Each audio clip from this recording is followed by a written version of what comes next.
Morning everybody! So for today's video is pang 3 days na nato sa atong sabon, sa ating turmeric soap.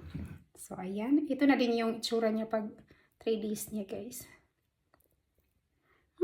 Bango, sarap kainin. So ngayon, yan ang ating result after 3 days ng ating paggamit ng ating sabon. Diba nung una, ano sila, galit na galit, gusto manakit. So karon ang ato naning usban. So karon ato naning usban, ayan. Before ko maligo, ako sang babaran mga 5 to 10 minutes. Gibasa na ako ang sabon ha, dayon. Wala na ako basa akong naong. Kay gibabaran man po na ako ni gabi. So kada gabi ko nagbabad pero hindi na the whole face na ako. No. Ayan, yan lang yung binababaran ko sa gabi. Yung may mga pimples lang.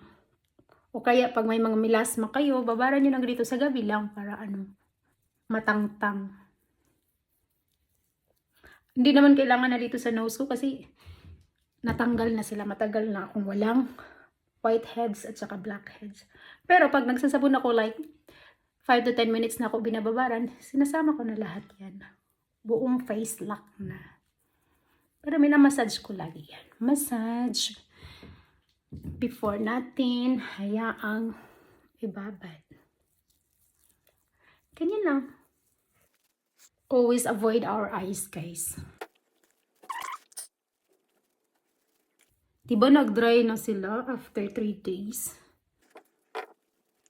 So, ayan.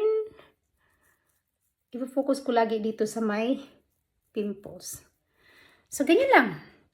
Hayaan ko lang yan ng 3 to 5 minutes or 10 minutes. So, yan. Ang ating turmeric. Uy, maganda yung mga feedbacks natin, guys, ha? I love it. Kaya ako makintab yan ng ganyan dahil yan sa honey. Honey. So, that's it.